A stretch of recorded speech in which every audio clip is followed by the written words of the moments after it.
type na aircon. Ayan, umaandar na yung kanyang fan motor sa condenser saka sa evaporator. Ito base dito sa ating i-check up, yun yung nakukuha natin na amperahe is 0.5 amperes. So yan, aantayin natin na maging H5 daw ang sira nito. Kaya i-check natin kung paano o saan natin i-troubleshoot. So ayan guys, bali inobserbahan na natin to ng 20 minutes. Ayan, naka 16 degree pa rin yung kanyang hindi makita. Ayan, naka 16 degree pa rin yung kanyang temperature from sa kanyang control. Kaso naka full na siya, tapos naka high yung pan, naka 16 degree. Ayan yan, lumabas na yung kanyang H5. Ayan, yung H5 error. Pero ang nadidetect pa rin natin 0.54 ampere kasi hindi pa umandar yung kanyang compressor.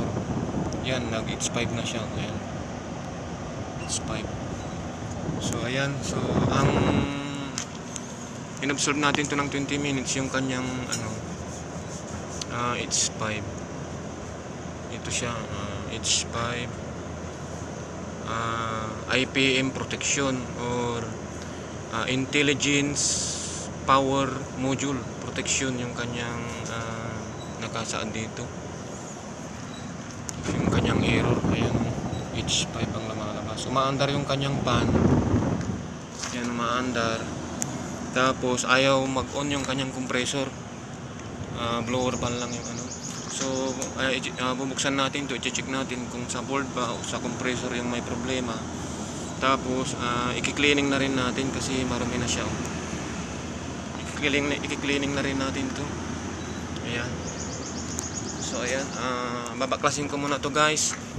Then para hindi na humaba ang ating video, ipopost ko muna, babaklasin ko. Tapos ipapakita natin kung ano yung naging problema ng H5, kung sa IPM ba, sa motherboard niya or dun sa compressor. So ayan, ipapost ko muna guys. So ito na guys, natanggalan natin yung kanyang cover. Babaklasin din natin yung kanyang board. Silyado pa siya, natakpan pa ng silat yung kanyang tornilyo dito, kaya kutkutin na lang natin. Ito yung terminal ng kanyang compressor, yung UBW. Ayan. May pa siya, pandikit pa siya yung silang. Tapos dito sa ilalim may nakita tayong itlog ni Lizardo na ginawa niyang boarding house si Lizardo, kaya tatanggalin muna natin ito. Tapos i-check natin yung kanyang terminal. Ikat natin itong cable tie. Pag magdi-DIY kayo guys, picturean nyo, videohan nyo para sa susunod na ibalik nyo, ganun din nyo siya ibalik. Yan, tanggalin natin yung kanyang mga cable tie kasi tatanggalin natin yung kanyang motherboard. Tapos ito din para ma-check natin yung kanyang compressor kasi ayaw mandar ang compressor nagpo-protect yung kanyang IPM. Sana ay pagdasal na lang natin na walang sira itong compressor o kaya sa motherboard, baka sa lang corrosion lang ng mga terminal. Yan, hirap tanggalin. May mga nakaklip pa na siya. So ibalik na lang natin ito, ang kanyang sensor. Ayan, tanggalin muna natin ito lahat. Yun. Ayan. Medyo matagal-tagal ang ating video pag ganito. Marami pang kwento.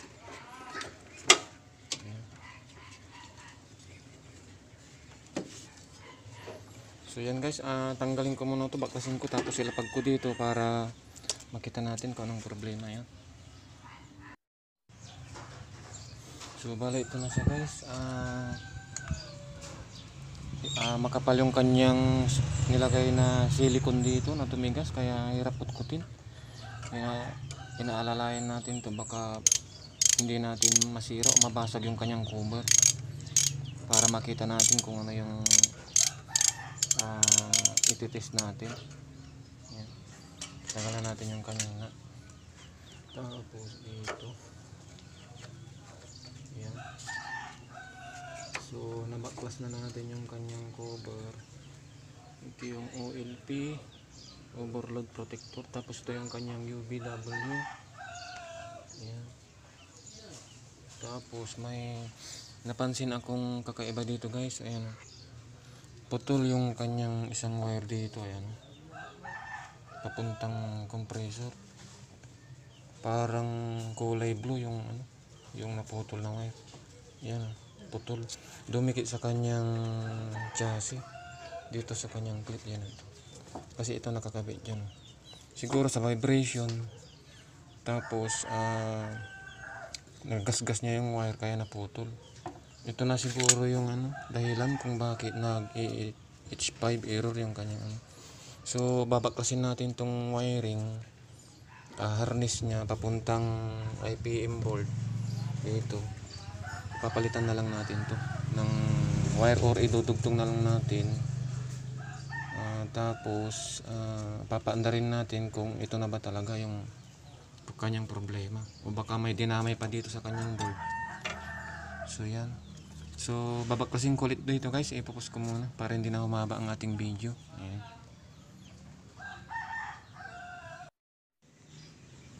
Pati na rin to guys, babaklasin din natin to, yung kanyang swing motor. Tapos para malinis, ang dami niyang kalat, yung cobweb. Ayan, huwag ko ba kung bakit nakapasok dito yung mga gagamba. At si Lizardo may mga dito siya, Easter egg. Ayan, may mga itlog pa siya dun sa ilalim. Ayan, kaya i-general cleaning na rin natin to. Ayan, ayan, itlog ni Lizardo. Ayan. Babaklasin muna natin to para matanggal natin yung board, tapos i-cleaning na lang natin. Okay. Guys, kung magtanggal tayo nito, kagaya ko na newbie, picturean nyo lang yung mga terminal lugs dito, tapos ganun nyo rin siya ibalik, kasi ito ay inverter po, masilan. Yan. So babaklasin muna natin to, yung kanyang control board, tapos yung kanyang IPM, saka main board. Tapos idudugtong lang natin yung wire, kasi sinilip ko yung kanyang harness dito sa terminal.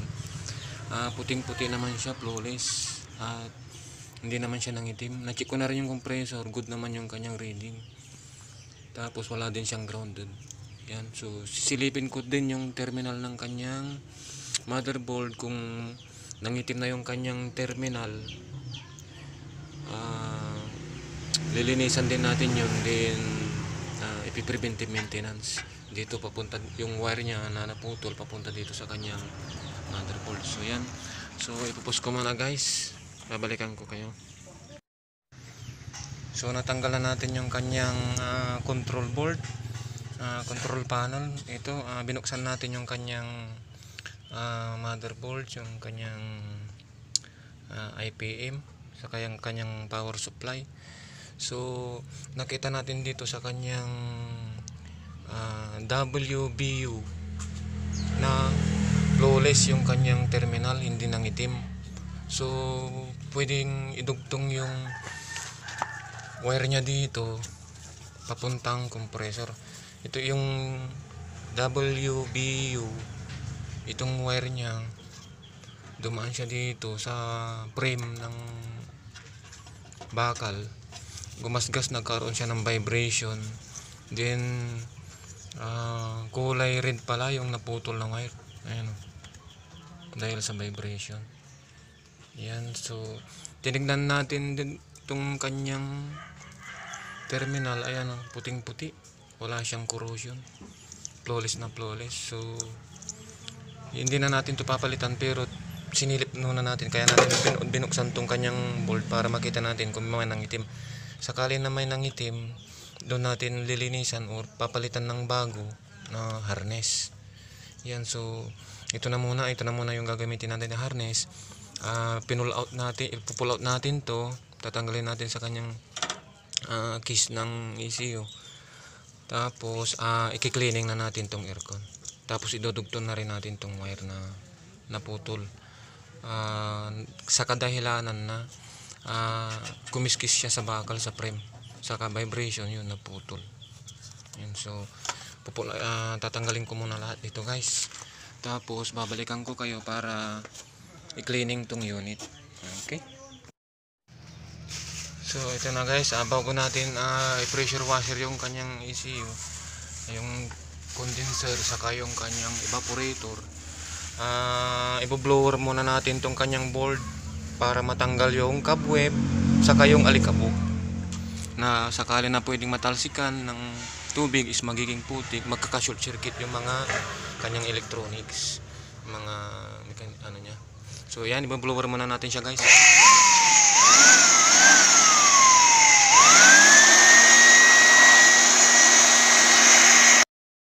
ito guys, i-cleaning muna natin yung kanyang evaporator saka yung kanyang yung condenser. Ayan, tapunin natin para matanggal yung dumi.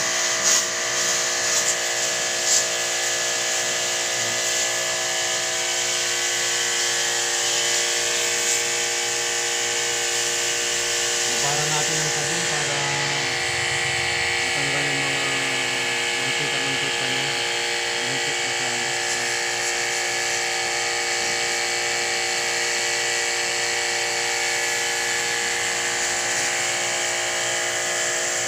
So ipupus ko muna to guys, lilinisan muna natin itong aircon, tapos kakabit na natin yung test o testing na po.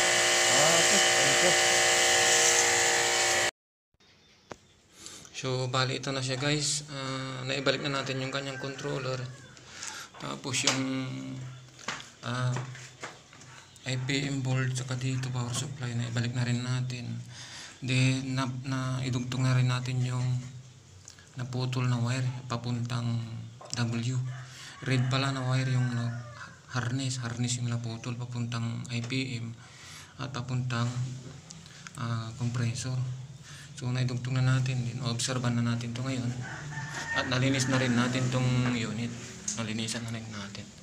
I-on na lang natin yan, 16.